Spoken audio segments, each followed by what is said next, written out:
What's going on? It's your boy DJ Delz. We got the legendary Luke from the Bushwackers. Wow! Ooh. How did that start with the licking of the head? Like, where did that come into play? Butch started all that sort of stuff and that. You know, at the start of a match, I always bend over, he'd rub my head, and he'd give me a little lick, you know, for good luck. And then the fans caught on. And they'd go into the ring, everyone's head was hanging over the rail to be licked. Can you crazy believe bastards. it? People wanted you to lick their head. Lick their heads and that. And I got in the habit in the air, I put my hand on their head and licked the back of my hand. But I think Butch was grabbing them and giving them a big look, like a sloppy lick. Anyhow, that's how that got started. And of course, when we were heels too, thrown out of the ring, you know, and we'd be between the barrier and the ring, we'd swing our arms up and go, whoa, yay, you know, at the people to get them riled up. And I'm getting riled up now with you, mate. Anyhow, we used to swing our arms up. So then Butch said, well, let's go to the ring and march the ring. And I said, oh, Butch, my shoulders are so effed up and that I can't lift them up. And he put his nose to me and said, do you want to make money? So that's what the people remember today. You know, as Jesse Ventura used to say, the ex-governor of California, was he California? Yeah, I think so. No, Minnesota. No, that's Minnesota. I was talking about Arnold. Arnold Schwarzenegger, yeah. Minnesota. He said, here comes the marching morons. That's what Jesse Ventura used to do when he was with Vince. The marching morons. But people remember now, you know, they don't remember the moves, you know, what we did in the ring. They just remember these two guys from down under cranking their arms up and doing whoa, yay, and the occasional lick. Yeah, that was it. You know, that's how that got over, mate. You know, we started first, the agents told us, every different agent had a different idea of us coming to the ring. You know, at the stands, they had Butch going down from the chute, the entrance to the ring with a drink. I'd be upstairs coming down with popcorn and that. But Butch and me said, both of us have got to be together. How can you have one person looking over there and the other person looking over here? So that's when we came in, and within 4 days after starting for Vince, you know, at live shows, we were coming in together and marching together, and that's how that got. And next minute after 2 TVs, everybody in the arena, when we come to go to the ring, everybody's doing this to the music. Jimmy Hart wrote the song, and that got over well. Jimmy Hart wrote everyone's song back then, I think. Shout out to Jimmy Hart. Yeah, God bless him. I still see Jimmy all the time. Yeah. And even in the late 80s and early 90s, guys, when they went over for a touchdown in the Super Bowl, they'd drop the ball and start marching in the end zone. That's how much that got over at that time. The feeling the first time you actually seen, like, a whole audience doing that. That must have been like mind blowing, huh? Yeah. Like the first time, like you're going from coming up and then all of a sudden you're a household name. Everyone's doing this. Yeah, what was that feeling? I know, we knew we had the people. Yeah. You know, Butch and me had been as a tag team from 1966, and now we're talking about 88. You know, so, you know, the end of 88, started 89, so we knew we had the people, and everyone used to say, after being one of the craziest, bloodiest, wild tag teams in the business, hardcore before hardcore became a name brand, how can you be doing this comedy stuff? Well, that was easy. The money. Because NWA, you were a wrestler. When you came to WWE, WWF at the time, you became a celebrity. Vince put you in all different walks of life.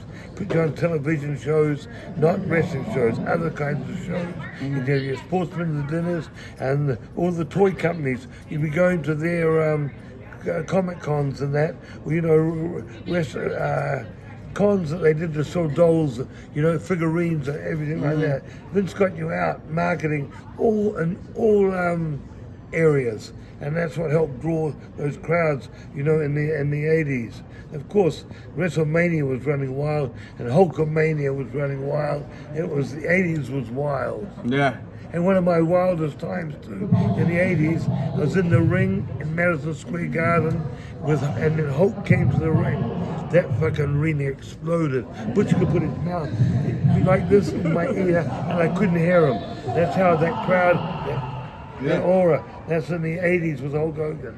Yeah, that's because everyone really believed back then. Yeah, Like, that was. there was no. Nowadays, some people will say wrestling is, they'll use the F word or the different stuff like fake and this and that. Then I think in the '80s, everyone like didn't know about that. Everything was kayfabe. Everyone they thought that you guys either like really hated each other. Like, you know. It wasn't that, behind the scene cameras now, and they show you, all the companies are showing the agents talking over the match with the guys, and it's changed a lot. The evolution of time, the internet changed it a lot. Yeah, it's a gift and a curse, the internet, I think. Internet's a gift for selling product. I bet. But it's a curse for the actual business, you know what I mean? People know what's going to happen before it happens. So you were talking about merch. I know I don't want to take too much of your time. So when people bring you like action figures, because your action figures are actually pretty sought after. Do you like look at them and remember them, or no? You've had so many come out. Yeah, we had a good line of dolls over from '88 right up to. They're bringing new ones out next year. Oh wow! We haven't had figurines for 4 or 5 years, new ones. But they've been told they're bringing out new ones. I don't know whether it's going to change now since my partner passed away, but that was. We're looking forward to see what they come out with. They keep that the legends sort of semi-hot in WWE. Every time they have the legends come to the shows and that, which is rare, but the ratings on the television go. Oh yeah. And I wish they'd do more of that. I really do. Yeah, but it was an era. They call it the classic era. It was set from '85 to '95, and then after the next era was from '96. The next era started about '97. And that was called, what do they call that era then? Suck It and all that era? Yeah. What's that called? They had the Attitude Era. Attitude. That's the Attitude Era next, after the Classic Era. And that was when they had their ages on it, but they had incredible crews in. They had The Rock, who wrestled his grandfather in New Zealand and Australia, and his dad all over the world, Rocky Johnson, and they had The Rock, Stone Cold, and Mick Foley. That era was strong. Oh yeah. Yeah, 2000 era, really strong. Well, listen, I appreciate your time. Thank you so much, Luke. Rest in peace to Butch. And do you have any fond memory? One thing like you like? Oh, here's one memory that's always in my mind. Yeah. Tribute. And that in Butch too. God bless you, Butch. The Wembley Stadium. It was Davey Boy against Brett. What year was that? 91 or 92? In Wembley Stadium. 96,400 people they quoted there, and we were the opening match. I think it was a dark match. It was a pay-per-view, but it was Hacksaw Jim Dugan, Butch and me against the Nasty Boys and Jock Rougeau, the Mountie, and that we marched to the ring. Dugan marching with us with a 4x2. We got in the ring and we went over the ropes. I did the whoa. Butch did the whoa, and Butch did the A, and Dugan did the whoa, a ho, and we did that for about 8 minutes, and the whole, to fill up a stadium nearly 100,000, it takes 3 hours. So people were waiting to do something for the whole arena, which is like you watch soccer games in Europe and that. You know how they sing, and that's how the arena was. We did the whole. They were all doing it with us. It was insane. Hey, just that atmosphere there too. And I'll always remember being in that, looking around me and seeing, nearly 100,000 people around us. Yeah, just mimicking you guys. That was a memory to be for life.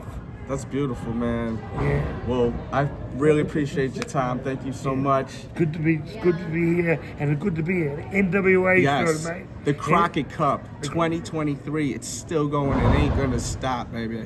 Yeah, and I'm just gonna come back on top of that. I was in the major one in New Orleans Superdome, and the guy beside me, who was sitting beside me a minute ago, fantastic, Bobby Fulton, We were the semi-finals in that cup. We both got DQ'd. Then the Road Warriors come on against the Russians, and that was the final of the cup. But we made it to the second to last match.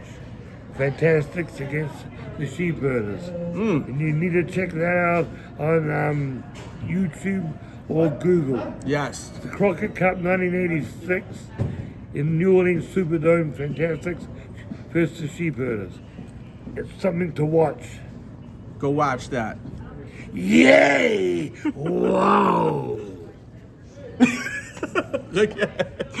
Later, guys. Hit the like, subscribe, and continue to support this man, legend right here. You see him in your city. He got all the amazing 8x10s, and rest in peace to Butch. We love you, man. Yeah, and before you, I'm coming back with this: blood, sweat, and cheers. The blood and the sweat was working around in all the territories before Vince swallowed them all up, and the cheers come when we were in WWF.